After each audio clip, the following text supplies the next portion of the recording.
You don't need a 4-year degree and insurmountable student debt to qualify for high-paying jobs. Indeed, many well-paying occupations just demand a high school diploma or an associate's degree, which may be sufficient motivation for some of you to switch careers.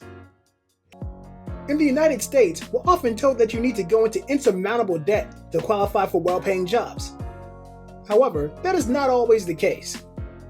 Over a 40-year working career, someone with a bachelor's degree can earn 60% more than someone with a high school diploma. But that's only on average. Indeed, many well-paying occupations just demand a high school diploma or an associate's degree, which may be enough motivation to switch careers. If you know where to look, you can find real, regular jobs that do not require a college degree.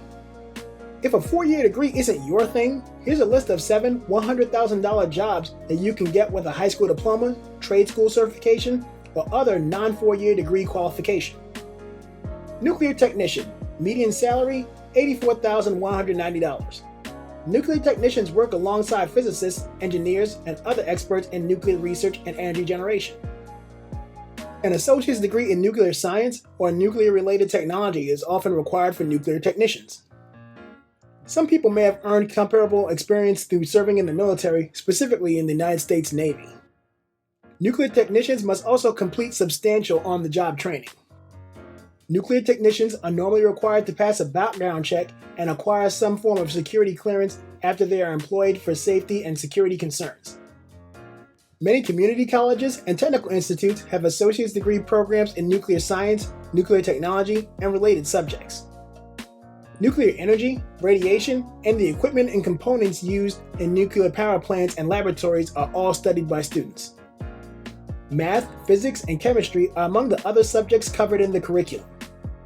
Training differs depending on the technician's prior experience and education. The majority of training programs span between 6 months and 2 years.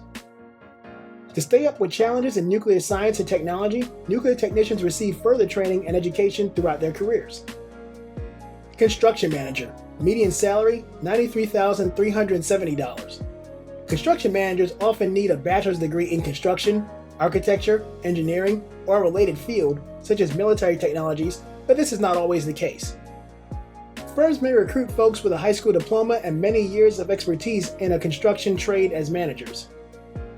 They may also be expected to learn management strategies on the job. Some construction managers obtain an associate's degree in construction management or technology. For managers who supervise modest initiatives, an associate's degree combined with job experience may be usual. For up to a year, newly hired construction managers often operate under the supervision of an experienced manager. However, depending on the company, this on-the-job training may span several years. Candidates with both construction experience and a bachelor's degree in construction-related subject may be preferred by large construction businesses. Nuclear power reactor operator, median salary $94,370. If you're wondering where you've heard of this job, it's been the occupation of Homer Simpson for the last 30 years. Though only a few states, Illinois, Mississippi, Pennsylvania, North Carolina, South Carolina, and Tennessee offer this position, it's worth addressing. Nuclear power reactor operators are in charge of supplying electricity to millions of households and companies. They operate or regulate nuclear reactors, monitor and modify controls, and, when necessary, perform emergency measures. Operators of power plants, distributors, and dispatchers often require a high school diploma or equivalent, as well as considerable on-the-job training, which may include a combination of classroom and hands-on instruction. Many jobs demand a background check as well as drug and alcohol checks. Nuclear power reactor operators must also be licensed. Many employers require potential employees to complete the Edison Electrical Institute's power plant maintenance and plant operator test to determine if they have the necessary skills for the job. These exams assess reading comprehension, mechanical idea knowledge, spatial competence, and mathematical aptitude. Nuclear power reactor operators are normally required to have a high school education or equivalent. Employers, on the other hand, may prefer workers with a college or technical school diploma. Employers typically seek candidates with strong math and science backgrounds for these highly technical positions. It's critical to understand electricity and math, particularly algebra and trigonometry. Funeral service manager, median salary $98,833. Funeral service managers oversee the general operations of a funeral home business, which handles matters about a person's death. Although managers don't always work directly with mourning family and friends as the funeral service professionals do, they keep themselves busy by monitoring the funeral home's resources, staff, public relations, and other aspects. Funeral directors and morticians are in charge of all funeral arrangements. Typically, an associate's degree in funeral service or mortuary science education program is required to become a funeral service worker. Ethics, grief counseling, funeral service, and business law are common themes included in these courses. Courses in embalming and restoration procedures are also offered in accredited schools. Most employers need applicants to be at least 21 years old, have at least 2 years of formal post-secondary education, undergo supervised training, and to pass a state licensing exam. Students in high school can prepare to work in the funeral industry by studying biology, chemistry, business, and public speaking classes. Part-time or summer jobs in a funeral home might provide students with useful experience. If this video is giving you value, write six-figure jobs in the comment section. I'll do my best to reply to every comment I get. Commercial pilot, median salary $111,930. Commercial pilots are the most common starting point for airline pilots. A high school diploma or equivalent is normally required for commercial pilots. A bachelor's degree is required for airline pilots. All paid pilots must hold a commercial pilot certificate issued by the Federal Aviation Administration, or FAA. In addition, airline pilots must hold an Airline Transport Pilot ATP license issued by the FAA. Military pilots can transition to civilian aviation and apply to airlines directly to become airline pilots. Commercial pilots are required to hold a commercial pilot's license and a high school diploma or equivalent. The most popular route to becoming a commercial pilot is to finish flight training with an independent FAA-certified flight instructors or flight training schools.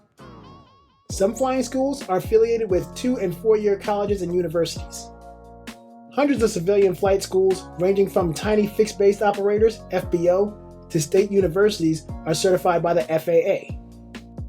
Pilot training is available at certain colleges and universities as part of a 2- or 4-year aviation degree. Commercial pilots receive on-the-job training in accordance with Federal Aviation Regulations, FARs. This training typically consists of 6 to 8 weeks of ground school. Ratings for specific aircraft, such as Boeing 737 or Cessna Citation, are normally obtained through employer-based training and are typically gained by pilots with at least a commercial license. Air traffic controller, median salary $130,420. There are various ways to become an air traffic controller. A candidate must either have 3 years of progressively responsible job experience, a bachelor's degree, a 3-year combination of post-secondary education and work experience, or a degree from an FAA-approved Air Traffic Collegiate Training Initiative ATCTI school. The FAA establishes standards for schools that offer the ATCTI program. ATCTI institutions provide 2- or 4-year degrees that train students for careers in air traffic control. The curriculum is not regulated, although classes focus on essential aviation topics. Aviation weather, airspace, clearances, reading charts, federal rules, and other related issues are covered.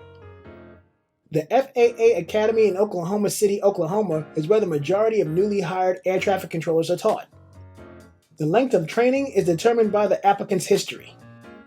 Applicants must be hired by the time they reach the age of 31.